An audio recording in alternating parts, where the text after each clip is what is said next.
Qirg'iziston Uyg'ur aholisi orasida Uyg'ur milliy madaniyati, milliy urf-odatlarini targ'ib qilish, saqlash va uni yangi avlodlarga o'rgatish umumiy qizg'inlik shaklda davomlashmoqda. Shuning bilan bir vaqtda Uyg'ur madaniyat an'analari Qirg'iziston aholilari orasida o'z ta'sirini ko'rsatmoqda. 26 mart Qirg'iziston poytaxti Bishkek shahrida o'tkazilgan Uyg'ur milliy usuli bo'yicha 4-navbatlik usul mahorati darsi buning yorqin bir ifodasidir. Usul mahoratini o'rganish darsi Qirg'izistondagi Yulduz Uyg'ur milliy usuli ansamblining direktori Gulnaz Maqsudovaning tashabbusi bilan uyushtirildi.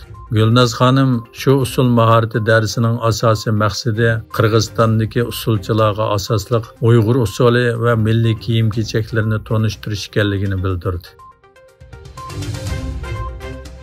Kanadaning savdo axloqini nazorat qilish organi eng yangi dokladida Solola oltin shirkatini Uyg'ur majburiy amkiga chetishlik bilan aybladi.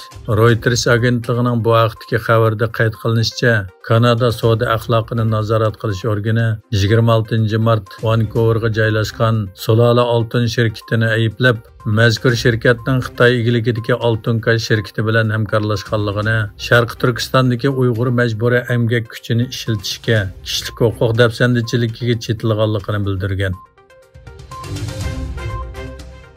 Washingtonda Kengash palata a'zolari Johnny Ernest va John Fitterman Amerika strategik neft zapasidan Xitoy hukumatiga qarashli o'rinlarga xam neft setishni cheklashni kuchaytirishni maqsad qilgan yangi bir loyiha o'tirg'a qo'ygan.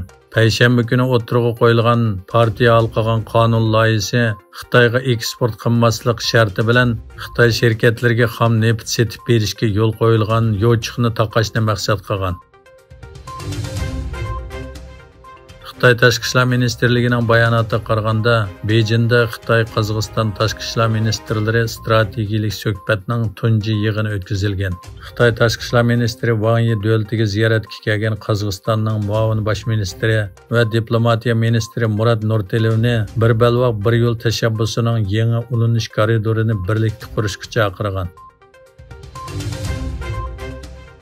Xitoy Amerika sayohatga boradigan fuqarolarni kutilmagan ahvollarga tayyorlik qilish to'g'risida ogohlantirdi. Xitoy Tashqi ishlar ministrligining undidor hisobida e'lon qilingan sayohat ogohlantirishida bir qism Xitoy o'quvchilar va shirkat xizmatchilarining yaqinda Amerika aerodromida soqchilarning qonunsiz so'roq qilishi va parokandachilikka uchirganligini eskartdi. Bayonotda Xitoy Tashqi ishlar ministrligi, Washington elchixonasi va bu davlatdagi konsulxonalarning Amerika doiralariga bu masalada e'tiroz bildirganligi ko'rsatildi.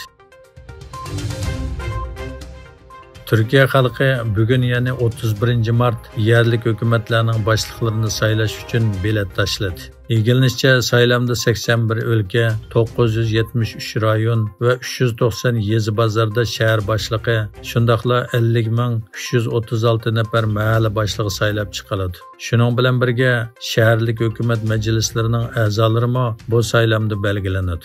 Ma'lum bo'lishicha, bu saylamda tizimlatgan saylovchilar 61.441.882 nafar bo'lib, 1.032.610 yosh tunji qitim bilet tashlaydi ekan.